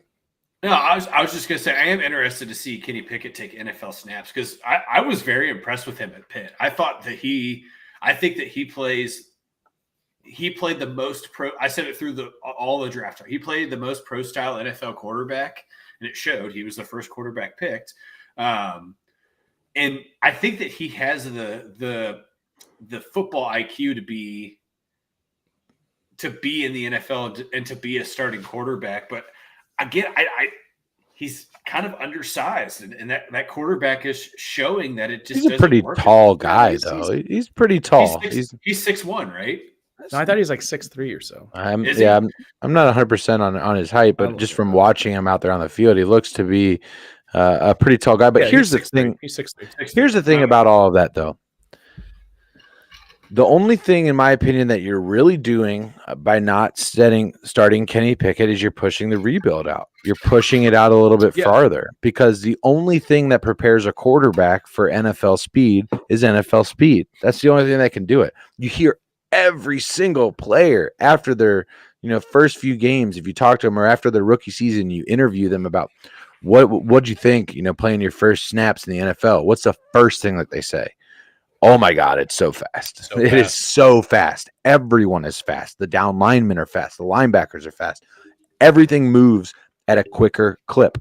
And so being a quarterback, getting that experience, setting your barometer at a different level to feel that game speed is completely different. And there's only one, like I said, there's only one thing that can get you ready for that. And that's playing in the NFL at the NFL rate. So I think you start Trubisky, and then week 10, I don't know, if you're not in the hunt, for the playoffs, you put in Kenny Pickett, kind of like the Patrick Mahomes, what they did with Mahomes at the Chiefs. You sit him behind Alex Smith, and you let him sit there.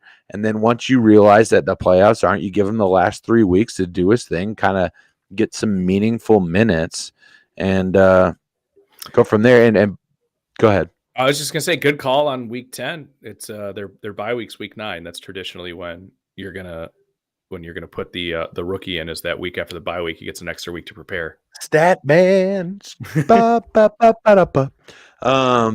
Bobby was, I'm sorry, Tez, how many years Trubisky signed? I believe it's a 2-year deal, if I'm not mistaken. Yeah, it was 2 and 16, right? Wasn't that the deal? Yeah, but I'm sure that's structured to where it's 1. Bobby's saying it's a 3-year deal. I'm not sure. I'm not entirely sure. Go ahead, Statman. Goodbye. Go. Well, the other thing too is, the Steelers aren't going to look at the season as a wasted season. They are going to walk into. They're going to try and win. They're going to try to win. They're going to try to at least go 5.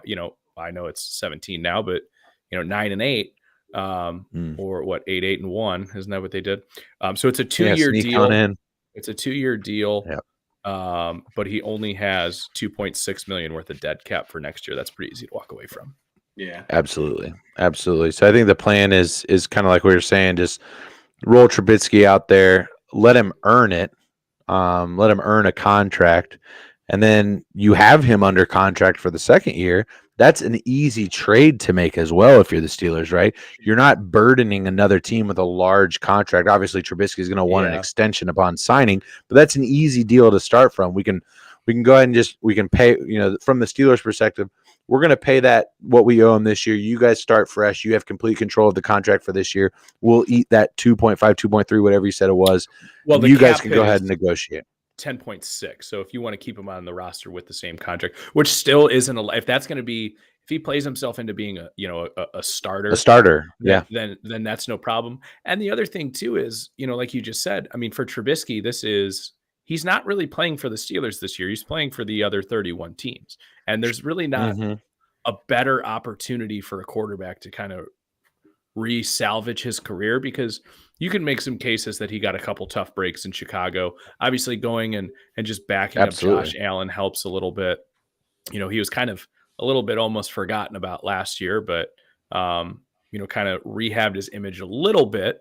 Of course, we're talking about Nickelodeon MVP Mitch Trubisky, which I'll bring up till the end of time. But I mean, the Steelers are going to come in expecting to compete for a wild card at the least. You put Trubisky in there. Mike Tomlin isn't going to just let some rookie come in and say, you're going to blow my, streak of never having a losing season. Right. Yeah, absolutely. And I think, go ahead, Todd. I just think it's interesting because you're seeing Pittsburgh do it, and you're also watching Atlanta do the same thing too, right? With signing Mariota, and then you draft Desmond Ridder. I think Ridder starts. You think I think this is verbatim what's going to happen in Atlanta, right? You're going to have, let's call it 10 weeks to prove yourself, and then by week 10 or week 11, if you're not panning out, then the rookie quarterback gets the helm. And I think I agree. It's the right thing to do for a rookie quarterback. You hit the nail on the head. You don't. A rookie quarterback drafted where they were drafted. Let's be very clear about that. Yes. Somebody drafted to make an impact on the roster. So, I mean, you just said it. Like you the only way that you get better in the NFL is if you're taking live snaps and you're playing at the NFL level. And those are the two guys, the first two quarterbacks taken that will actually get the opportunity to do so this year. Here's the thing. I think Trubisky is a better quarterback than Marcus Mariota. I think that we can all agree to that. Are we okay with that? I don't know. There's a reason one's a starter right now. There's a reason. Mariota's a start. Maybe he's listed as the starter. I mean, we haven't even entered training camp yet, right, Aaron? That's what I'm saying. We just did this whole thing about how picky it is. Okay, so but my point, the point that I'm trying to make is that Mariota spent a lot longer not starting on a roster. He spent a lot of time bouncing around to different teams, not being the guy. Trubisky didn't have that. Trubisky spent, 1 year in Buffalo, and then now he's back as a starting quarterback. When it was clear that Mitch Trubisky, when he went off as a starting quarterback, when he moved away to be the backup at the Bills, it was clear that Trubisky was going to move back into a starting role. At least I felt that way. I honestly don't think the same about Mariota. I don't think that he gives them the same chance to win as a Mitch Trubisky would for Atlanta. I think that the gap between Trubisky and then everyone else on the Steelers roster is larger than it is from Mariota to Desmond Ridder. That's my point that I'm trying to make. You have less to lose by starting Desmond Ridder. Yeah. You're not making the playoffs with Marcus Mariota. He's not going to make you. You're not going to make the playoffs. It's not going to happen. Yeah, but there's also a reason Ridder was that third round or was it second? I don't remember. Either way, he wasn't a second rounder. Pick, obviously. Yeah, second rounder. Sure. So there's a reason that a guy like that wasn't taken right away. It's pretty rare that second round quarterbacks start at all. Andy Dalton. Right, but that's rare. That's what I'm saying. Like that doesn't happen very often. The other thing is, I would argue that Marcus Mariota did more on the field to rehab his image. All Mitch Trubisky did was just fuck off to Buffalo for a year, and people forgot how bad he was. Well, he wasn't Mariota that bad. I don't think he was that bad though. He had a 65% win percentage. Like he won more than he lost. Let's be clear about that. Yeah, for sure. But the Bears had a pretty good team, and I'm telling you, man, if you watched him play a lot, it was just he would either run for his life, which he's I think more athletic than he gets credit for. I agree with that. I'll agree with that. But he was a one read quarterback, and I'm not saying Mariota isn't, but Mariota actually was on the field, whether it be in athletic packages or when Carr got injured, and played pretty damn well. So I think Mariota actually played more to show that he was. That's why I'm saying I actually think Mariota is a better quarterback because I've seen. Interesting. I don't know what Mitch Trubisky did up in the tundra. Nobody really got to see him play. Josh Allen was an MVP candidate the whole year. That's an interesting thing. So Todd, who would you rather, if you had to pick between Trubisky and Mariota, who would you rather have as your starter? Oh, Jesus Christ!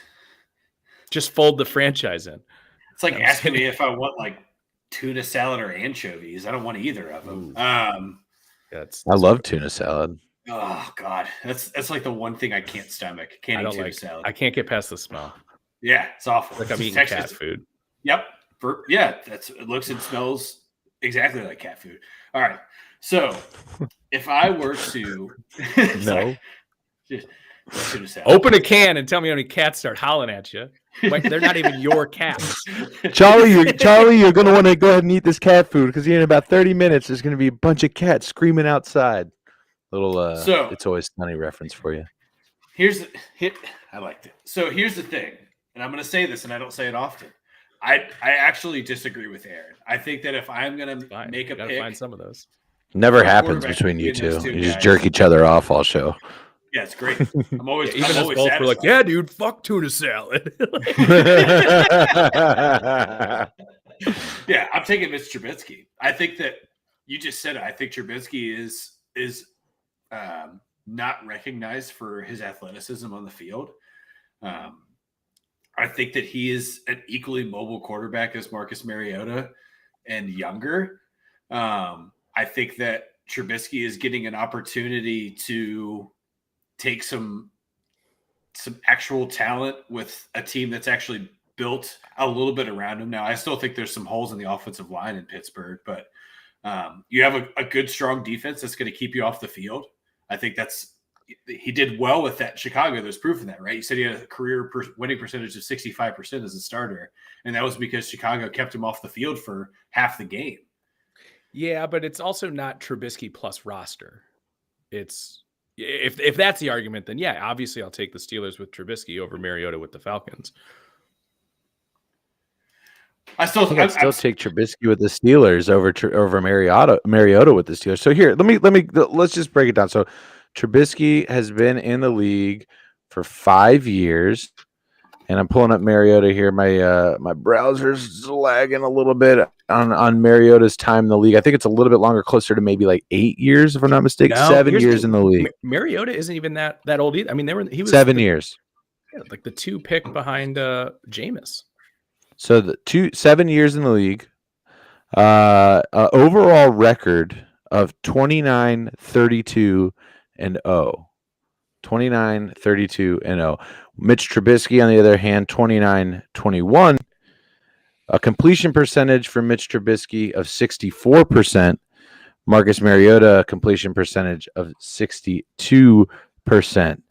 Career touchdowns to interceptions, Mariota at 77 to 45. Trubisky, touchdowns to interceptions, 64 to 38. And as I'm reading these stats, gentlemen, the one thing that other than the winning percentage that I'm really coming to learn here is that we are splitting hairs. Yeah. These gentlemen could be very, very close in ability. Let's see here. What's another thing? Here's the thing, though, is I remember watching Trubisky consistently, just because that game would always be on, or I'm always watching Red Zone.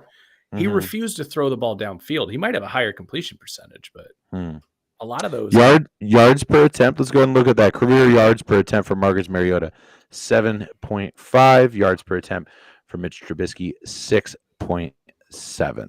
So we're talking about a little bit less than a yard per attempt, but still, I guess, a significant difference there as you're looking at that. Sacked, how many times has he been sacked? Mitch Trubisky, 111. Obviously, Marcus Mariota has a lot in terms of athleticism, 155 times playing in the league for 2 more seasons. So that you're looking at 44 more sacks. That's 22 on average more per year than that's not right. That'd be, it's not right. But if Mitch Trubisky got sacked 22 times next year, that's how he would have to be sacked 22 more times in order to have caught up to that. So that's a lot of sacks. And I know that's Joe Burrow. Either way, that's what I was gonna say. I don't think it was that far off to argue the other way as it was. Yeah, I think it comes down to a gut feeling, a person that maybe that you've seen be more successful. I think that's why you would lean towards Trubisky. You've seen him be better and be in bigger games than you have a Marcus Mariota that clearly didn't get it done in Tennessee. Trubisky never caught his own touchdown pass for a touchdown in a playoff game. It's true. That's true. It's tough to do. tough to do. I think one of the things that Trubisky, is 0-2 or 0-2 in the playoffs. He should have been 1-1. Should have been 1-1. Nope. Never won a playoff game. Okay. Never won a playoff game. The biggest one is the double doink. How did he win the Nickelodeon MVP without winning a playoff game? Didn't they beat the Saints? I don't believe they've won that Mitch Trubisky has ever won a playoff game. I have Pro Football Reference up right now. Isn't the Nickelodeon MVP? Didn't that just start? Yeah, it was his last year with the Bears. So let's see, 0-2 in the playoffs. Yeah, he has one win in his playoff career. He does 0-2. Yeah, he does. He's 0-2. I'm looking at it right now. With Chicago 0-1. Chicago 0-1. I'm sorry. I looked up his playoff wins career. He does technically, but it's with Buffalo. The Bills, with the Bills. Right, yeah, so 0-2. Yeah. So they he won he just went fucking Jerry West on everybody, winning the MVP while losing the game. Yeah, the MVP was like it was a weekly award. It wasn't like no, it was specifically for that. They did the Nickelodeon telecast, and it was like you score a touchdown and there's like slime edited in. And okay, like, yeah, it's beautiful. And then they're like, let's go to the sideline, let's kick it over to SpongeBob. SpongeBob, what do you got down there? Yeah. Oh boy. So one more thing, we talked about this the last time that we were podding, and it was about gun control, and I'm taking a little bit of a turn here. Joe Burrow obviously made his thoughts clear in a press conference about how he felt about gun control, and I'm not going to get into that or anything, or about the decision from the Supreme Court. I don't think that we're the people to make those comments, and we're not really the three white dudes sitting around don't really have it's quite the opposite of what actually happened. But Joe Burrow made a comment on Instagram about that, and his stance on Roe v. Wade, or a woman's right to choose, and things like that. And it's interesting coming from a quarterback that was with us for 7 years that never really stuck his head out into the media. And I'm talking about Andy Dalton. And even prior to that, with Carson Palmer, the only times you heard from Carson Palmer was, when he was bitching about being a Bengal, or John Kitna, a very quiet and reserved person. So kind of having a new age now of athlete. I don't think Joe Burrow is unique in this, whereas athletes, I don't know if they feel a need to, or they now have a platform to do so, but been raised with a platform.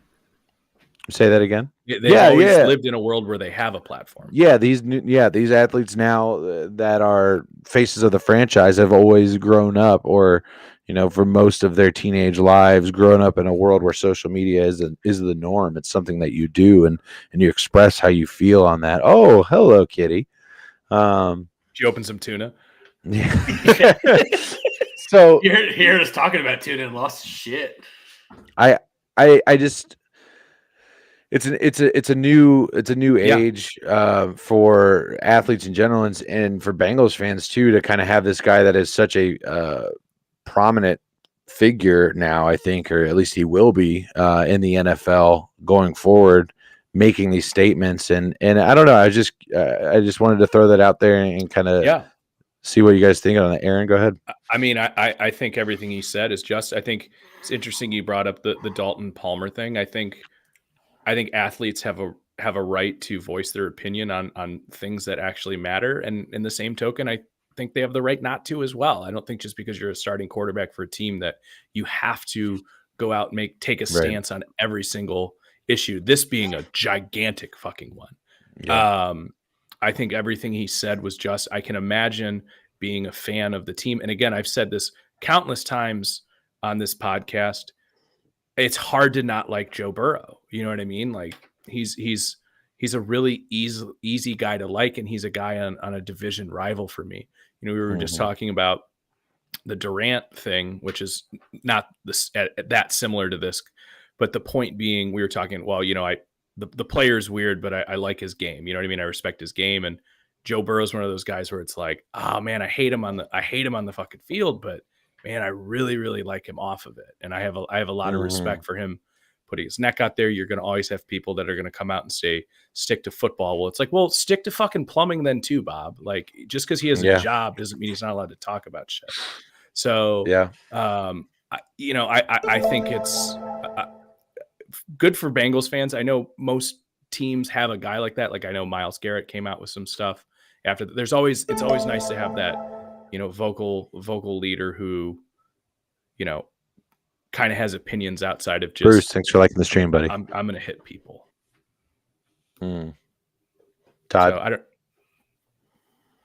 No, I just I think Aaron hit the nail on the head. This is the first generation of athletes that have been provided the platform through their duration of their life, right? You look at guys like Josh Allen and Pat Mahomes; those guys are super active on social media as well. And then you get a guy like Joe Burrow who has a very mild-mannered, off-the-field personality, or at least that's how it's portrayed, right? There a lot of all drinking water at the bars, and just sitting in the corner. Yeah, like the most ridiculous thing you've seen of him is that video where he's like doing the gun thing. That's it. That's the Smoking only video. A cigar. Yeah. Like those are the only things and then you're just like, that's just a guy enjoying the spoils of his victors, right? A guy being a bro, being a dude. Just a dude being a bro. But I think it's interesting because I don't think Cincinnati as a whole has had somebody like this before. Not in our lifetime, at least. That's utilized the platform to not necessarily try to sway people to believe in their beliefs and their opinions, but to just share how they feel about a situation and do it in a way that's not intrusive or ignorant, right? I think the way that Joe Burrow worded it is, for a lot of people, you read something. And to be fair, I think it was someone else's post that he reshared, right? It was a screen grab of somebody else that echoed his sentiment. Yes. So I think it's cool to see a young professional athlete use the platforms in a way that's not detrimental to the franchise or to the individual. That's the thing that I like about Joe Burrow. He's not Pac-Man Jones, right? Or he's not even Chad Johnson when Chad Johnson was on the Bengals. He's not doing things to be in the spotlight. He's doing things to just share his opinion and stay even keeled. And I like that a lot. I think that's unique in today's professional athlete. They're either it's not look at me kind of stuff. And don't get me wrong, his Sunday game day outfits are look at me, and I think that's fine. That's fine. But it's this is how I feel, and I'm going to share how I feel about this because it's an important issue, and I think people value my opinion, which I think is fair. I think there's a lot of people that value what he has to say, and being one of the top young quarterbacks in the league, I think it says a lot, especially in an area like Cincinnati that historically probably disagrees with a lot of what he has to say in terms of that, in both of those issues that he's commented on, right? So, and you gotta think too, man. Like for us, we grew up with like Jeff Blake and Akili Smith and John Kitna, and then by the time we understood life a little bit better, we got Carson Palmer, right? We were already old enough to form opinions and kind of be headed in the direction to which we've landed. These young kids in Cincinnati or Bengals fans or even Joe Burrow fans are getting the opportunity to aspire to be someone who appears on all forms to be a positive role model. Yeah. And that's very rare in Cincinnati too. We haven't had that on any level in a super long time. I think that there's a lot of athletes who have done good things for Cincinnati. I think Joey Votto's a guy that, it took him 15 years, but I think he's a really good positive influence for the city of Cincinnati. Brandon Phillips showed small blips of it when he was on the Reds, but again, a lot of his was beating Yadier Molina's ass. That was good for the city. Right. Yeah. but then you trickle in guys like, I don't know, like I said, like Fontes. Or Fontes. Odell Thurman. Yeah. Yes. Guys that have careers of either being criminals or just a lot of off the field issues. And you got to remember, there was a point in time where the Bengals drafted a guy that was still actively arrested when they drafted Harvey Nickerson. I mean, that happened, right? When he was coming out of Florida State, he was in jail when he was drafted in the 5th round. So, what a baller. It's nice to see the change go in the right direction. And I'm happy for a lot of young kids that are following the Bengals, and they get to follow a guy that I think is just overall good for the community. Yeah. Yeah. And you had mentioned it too. Like you also have a guy who people are going to be fans of the Bengals because of Joe Burrow. You know what I mean? Like there are Joe Burrow fans out there. Sure. There's Bengals fans in Louisiana now. Yeah. Right. Like when Baker first came to Cleveland, our games got broadcasted in Oklahoma. Like you'd see the TV map for like the week and you just see this little blip of orange for Baltimore games get broadcast in Louisville. Yeah, I believe that. Yeah, and this is definitely not the time or the place because I know this is more of a serious topic. But I have a wonderful Pac-Man Jones story at some point in time. Just remind me of that. Let's go. You want me to do that? Yeah, fuck it. Let's go. It's good. So We've made our point. We've all made our point. I was working for the Florence Freedom, who are now the Florence Y'alls. And there was like a celebrity softball game that was going on at the stadium. So all the interns were working it. And Adam Pac-Man Jones in his just gigantic fucking truck pulls up like right around first pitch. He's in the game. It's like famous Cincinnati Bengals versus like Bearcats or something like that. Yeah. Or just like Xavier, like basketball, Cincinnati basketball is like the other team. And Adam Pac-Man Jones is obviously on the football team, and he pulls up basically at game time. This is the largest event we have at the stadium. The whole parking lot is just filled out, nowhere to park anywhere. And he shows up at game time, parks in a handicap spot, and we're like, Mr. Jones, you can't. That's a handicap spot. And he's like, well, then fucking find me, and just runs into the game and gets there in time. Just a quality. Have I told you the story about being in Denver? I was in Denver for the Bengals Broncos game at Mile High. We step out for some not so fresh air. We're standing around, and this guy comes up to me in Bengals gear. So naturally, being in enemy territory, I gravitate towards other people that are in Bengals gear, and I say, "Hey, what's going on, man? Are you from Cincy? How you doing?"